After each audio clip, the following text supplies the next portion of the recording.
Hai, Assalamualaikum warahmatullahi wabarakatuh. Saya Windy Triani. Nah, Ustazah mau ngasih tahu, pasti kalian sudah tahu dong kalau pemerintah baru-baru ini mengumumkan ada orang yang secara resmi terkonfirmasi terinfeksi oleh coronavirus. Sebelum kita bahas tentang coronavirus, apa sih coronavirus itu? Nah, maka yang kita pelajari di materi tentang virus. Nah, waktu kelas 7 semester awal, kalian sudah belajar tentang cabang-cabang ilmu biologi. Salah satunya yaitu ada virologi. Dari namanya aja kita sudah tahu ya, apa itu virologi? Yaitu cabang ilmu biologi yang mempelajari tentang virus.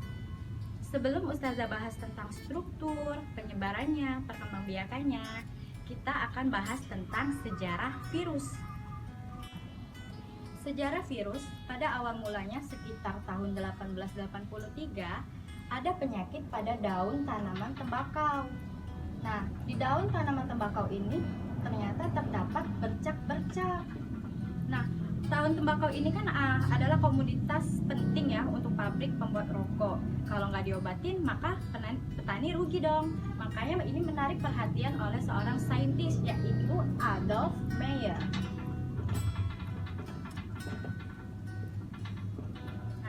Ternyata Adolf Meyer ini melakukan eksperimen. Adolf Meyer mengekstraksi daun tembakau yang terkena penyakit ini dan menemukan bahwa daun pada tembakau ini memiliki penyakit yang dinamakan dengan mozaik. Tapi Adolf Meyer belum tahu patogen jenis apa kira-kira yang menyerang pada daun tembakau ini. Kemudian selanjutnya pada tahun berikutnya ada ilmuwan yang bernama Dmitri Ivanovsky. Nah, Dmitri Ivanovsky ini melakukan eksperimen untuk menyaring ekstrak dari si penyakit mozaik pada tembakau ini. Nah, Dmitri menyaring dengan menggunakan jari penyaring bakteri. Ternyata saat disaring lolos. Nah, ini Dmitri Ivanovsky menyimpulkan bahwa ada makhluk hidup lain yang lebih kecil daripada bakteri. Kemudian Martinus Beijering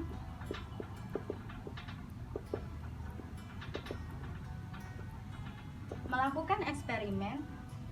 Daun ekstrak yang dari daun tembakau yang terkena penyakit ini diberikan kepada daun tembakau yang sehat. Ternyata setelah diberikan ekstrak dari daun tembakau yang sakit ini, daun tembakau yang sehat ini terserang penyakit yang sama seperti daun tembakau yang sakit ini.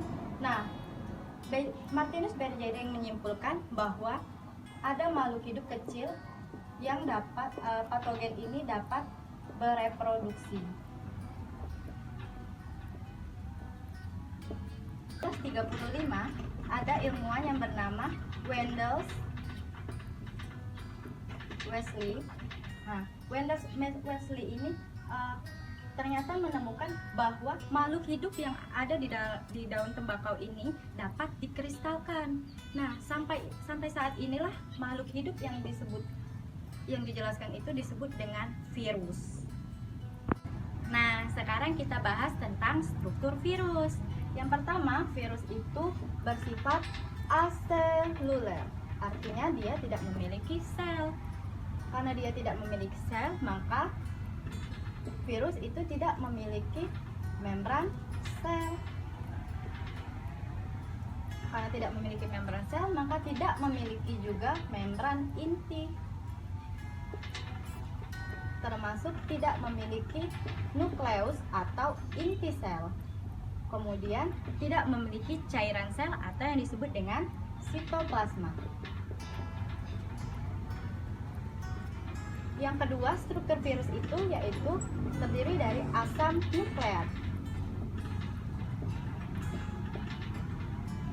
yakni yang terdiri dari satu RNA saja atau DNA saja.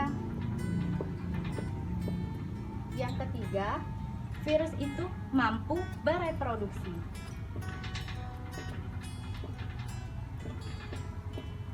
Tapi virus hanya mampu bereproduksi apabila ada di dalam tubuh inangnya. Nah, oleh karena hanya hidup di dalam tubuh inangnya, maka virus itu disebut dengan makhluk hidup atau organisme yang bersifat parasit obligat. Maknanya, virus itu tidak dapat hidup kalau tanpa hidup di dalam tubuh inangnya. Dan yang kelima, itu virus itu dapat dikristalkan. Jadi, virus ini sebenarnya makhluk hidup yang labil. Bisa disebut dengan makhluk hidup, tapi juga bisa disebut dengan benda mati. Kenapa? Karena virus dapat bereproduksi, tapi bisa juga dikristalkan seperti benda mati. Nah, ini dulu sampai sini dulu struktur virus. Kita lanjutkan dengan bentuk-bentuk virus. Struktur virus itu memiliki banyak bentuk. Salah satunya yaitu yang pertama, bentuk tabung. Yang kedua, bulat seperti bola. Yang ketiga, berupa filamen atau benang.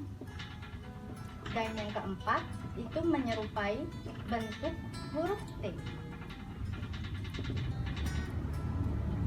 Nah, virus yang menyerupai bentuk huruf T ini dinamakan virus bakteriofag.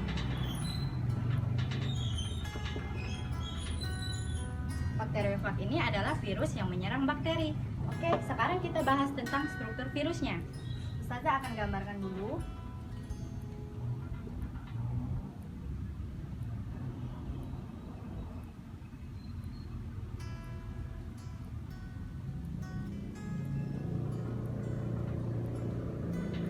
Nah, inilah yang disebut dengan struktur virus. Yang pertama, bagian kepala. Kemudian leher dan ekor. Pada bagian kepala ini terdapat kapsid atau yang disebut dengan selubung protein. Nah, di bagian kepala inilah terdapat materi genetik, yaitu bisa berupa DNA atau RNA. Karena struktur dari bakteriofag, virus bakteriofag, maka materi genetik yang ada di struktur virus ini yaitu DNA. Kemudian ada leher, dan bagian meruncing ini disebut jarum penusuk. Nah, gambar yang ini disebut dengan serabut ekor. Nah, inilah yang disebut dengan struktur dari materi yang sudah Ustazah jelasin tadi, mulai dari sejarah, ciri-ciri, sampai ke struktur virus. Bisa kita simpulkan bahwa sejarah penemuan virus itu dimulai dari penyakit pada tumbuhan tanaman tembakau sampai si Wendell Stanley menemukan bahwa ada makhluk hidup yang dapat dikristalkan dan yang kita sebut dengan virus. Kemudian ada ciri-ciri virus. Yang pertama itu virus itu bersifat aseluler atau tidak memiliki sel. Kemudian struktur tubuhnya itu terdiri dari asam nukleat atau materi genetik RNA atau DNA saja. Yang ketiga, mampu bereproduksi, syaratnya apabila ada di dalam tubuh inang. Kemudian bersifat parasit obligat, dan yang kelima, virus itu dapat dikristalkan. Nah, kemudian ada lagi struktur-struktur virus. Bentuk-bentuknya tadi macam-macam, ada bentuk tabung, bentuk bulat, bentuk filamen, dan bentuk huruf menyerupai huruf T. Selesai. Itulah materi dasar tentang virus. Ustazah cukupkan sampai di sini. Mudah-mudahan bisa membantu kalian dalam pembelajaran. Terima kasih. Sampai bertemu di episode berikutnya.